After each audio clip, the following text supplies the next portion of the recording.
आपण पंचायत समिती गौरगणातून तुतारी या चिन्हावर निवडणूक लढवत आहात. नेमकं काय आहे आपलं विजन, काय नेमकं?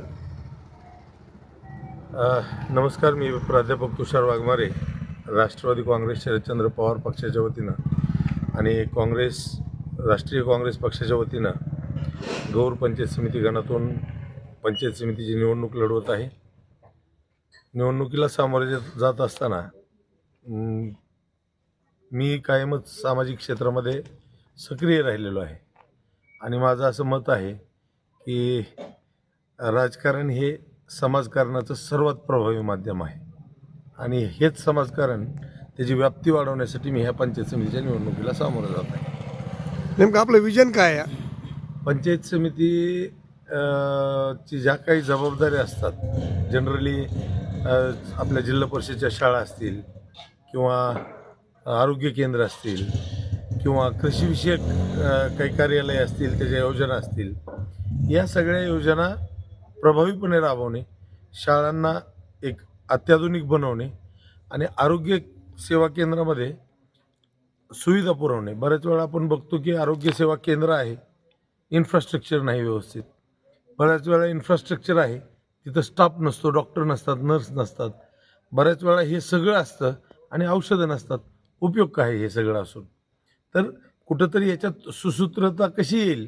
शासन पगारीवर ज्या पद्धतीने खर्च करते त्याच पद्धतीनं निदानाच्या सोयीवर आणि औषधोपचारावर सुद्धा खर्च व्हायला हवेत. तर हे कोऑर्डिनेशन जर झालं तर लोकांना चांगल्या पद्धतीनं सुविधा मिळतील. ग्रामीण भागामध्ये मोठमोठे हॉस्पिटल्स वगैरे नाहीत. बराच वर्ग आहे जो सरकारी सेवेवर निर्भर आहे, तर त्यांना रास्त सेवा आणि चांगली सेवा मिळावी याच्यासाठी प्रयत्न करणार आहे. ग्रामीण भागात आपण प्रचाराच्या दरम्यान कुठल्या मुद्द्यावर मतं मागत आहात? हेच मुद्दे आहेत ना. आता शाळा आहेत, सर्वात उत्कृष्ट शिक्षक वर्ग म्हणजे माझ्या बॅचचे जे टॉपचे पोरं होते ते DEDला गेले आणि ते शिक्षक झाले. आणि ज्याला समजा काही DED भेटलं आहे, medical, BSc agri, B pharmacy काही शक्य झालं नाही, त्यांनी BA केलं, BSc केली, ते आज इतर प्रायव्हेट शाळांमध्ये शिक्षक आहेत. तर जे टॉपचा क्रीम क्लास आहे तो ZPकडे आहे, परंतु पालकाचा ओढा मात्र इंग्लिश स्कूलकडे आहे. तर ह्याच्यामागं कारण काय आहे की जिल्हा परिषदच्या शाळांनी सुद्धा स्वतःमध्ये थोडे बहुत बदल करून घ्यायला हवेत आणि ते बदल होत नाहीत, म्हणून लोक प्रायव्हेट शाळेकडे वळत आहेत.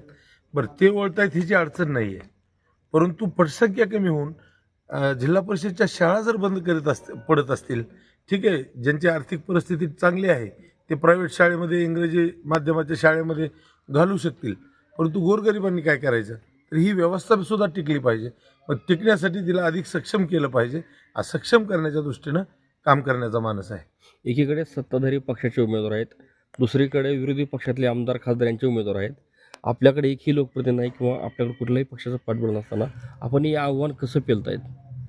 मला तसं आव्हान वाटत नाही ते, कारण शेवटी आमदार आहेत, खासदार आहेत, पालकमंत्री आहेत, कुठले मंत्री आहेत, राज्यमंत्री आहेत वेगवेगळ्या पक्षाकडे, पण ते आहेत ना, ते कामं त्यांची करत आहेत. ते पंचायत समिती मेंबरचं तर काम करणार नाहीत. मग लोकांनी उमेदवार बघावा, उमेदवार कोण काम करेल. आमदार खासदार इथे येऊन पंचायत समितीची कामं थोडंच करणार आहेत, मंत्री महोदय येऊन पंचायत समितीची कामं थोडंच करणार आहेत. पंचायत समितीची कामं इथं उभं असलेले जे काही 3-4 लोक आहेत त्यांच्यापैकीच कोणाला तरी करायचं आहे, तर ते कामं करण्यासाठी अधिक सक्षम उमेदवार लोक निवडतील. आणि हे पहा, सगळ्यात महत्त्वाचं, एकूणच महाराष्ट्रातली राजकीय परिस्थिती पाहता पक्षांनी किंवा नेत्यांनी कुठल्याही प्रकारची चव नावाची गोष्ट ठेवलेली नाही आहे. रोज पक्ष बदलत आहेत, रोज पक्ष फुटत आहेत, नवीन पक्ष तयार होत आहेत, नेते इकडले तिकडे तिकडले इकडे जात आहेत. त्याच्यामुळे जनतेला सुद्धा पक्षाशी आणि नेत्यांशी विशेष काही बांधिलकी राहिलेली नाही आहे. माझ्या मते ही परिस्थिती एका दृष्टीनं चांगली आहे, कारण लोक पक्ष वगैरे न पाहता योग्य उमेदवार पाहतील आणि मतदान करतील आणि त्याचा फायदा माझ्यासारख्या तरुण कार्यकर्त्याला होणार आहे. सत्तेतील आमदार आणि सत्तेतील लोकप्रतिनिधी हे जाहीर सभेमध्ये सांगतायत की तुम्हाला विकास करायचा असेल तर तुम्ही आमच्या महायुतीच्याच उमेदवारांना निवडून द्या, केंद्रात सत्ता आमची आहे, राज्यात आमची आहे, तुम्ही जर आमच्या उमेदवारांना निवडून द्या तरच विकास होणार, अन्यथा विकास होणार नाही. मग लोक तुम्हाला स्वीकारतील का? साधी गोष्ट आहे बघा, उमेदवार असो त्यांचा प्रचारक असो, चंद्र आणून देतो का म्हणलं तर हो म्हणतात. तसं हे विकास म्हणतील काही म्हणतील, बरं यांनी सत्तेत येऊन विकास कुठे केलाय?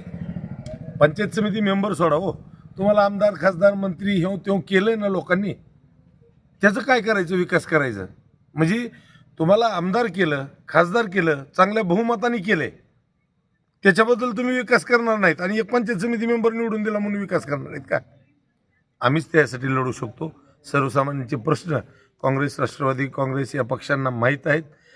समाजातला जो वंचित आणि दुर्बल घटक आहे त्याला मजबूत देण्याचं काम भारताच्या स्वातंत्र्यानंतर काँग्रेस आणि नंतर विश्वास आहे. मला लोक मतं देतील, निवडून आणतील, हा माझा विश्वास आहे. मतदारांना काय आव्हान असणार आहे? मतदारांना उमेदवारच काय आव्हान असतं की मला मतदान करा, पण का करा हे महत्त्वाचं आहे. मी आज लोकांना माहिती आहे, जेव्हा जेव्हा करोना आला, मी Indian Institute of Management IIM कोझिकोडकडून निधी उपलब्ध केला. गावोगावी जवळपास 50 गावात 600 अन्नधान्याच्या किट वाटल्या. एक किट 1 महिना पुरेल एवढी किट होती. सॅनिटायझर किट वाटल्या, जे तुमच्या आशा सेविका असतील, पोलीस प्रशासन असेल, अंगणवाडी सेविका असतील, यांना त्या काळात सॅनिटायझर शॉर्टेज होतं. मी फार्मसीचा प्राध्यापक असल्यामुळे माझे अनेक विद्यार्थ्यांचे मेडिकल होते, ते डिस्ट्रीब्युटर होते, त्यांच्याकडून ह्या गोष्टी उपलब्ध करून घेऊन जे लोकांच्या संपर्कात येणार आहेत अशा लोकांना वाटल्या. किंवा अतिवृष्टी असेल, शेफलर इंडियासारख्या कंपनीकडून आम्ही मदत गेली आणि जो अतिवृष्टीमुळं ग्रस्त असलेला भाग होता त्या भागामध्ये जाऊन मदत केली. तर ही मदत शेवटी दुसऱ्यांवर अवलंबून आहे. पंचायत समिती मेंबर झालो तर कदाचित शासनाच्या खूप मोठी ताकद आहे, ती माझ्या पाठीशी उभी असेल आणि मला ती लोकांपर्यंत घेऊन जाता येईल. त्याच्यामुळे माझं लोकांना आव्हान आहे की असा उमेदवार निवडा जो तुमच्यापर्यंत शासनाच्या योजना आणील, तुमच्यापर्यंत शासनाची मदत आणील आणि तुमचे प्रश्न शासन दरबारी मांडील. असा उमेदवार निवडला तर निश्चित येणाऱ्या काळात एक चांगली काहीतरी सुरुवात या भागामध्ये झालेली दिसेल. त्या धर्तीवरच मतदान करा. जात पात रंगभेद किंवा पक्ष ही काहीही बघू नका आणि योग्य उमेदवार बघा आणि मतदान करा. धन्यवाद.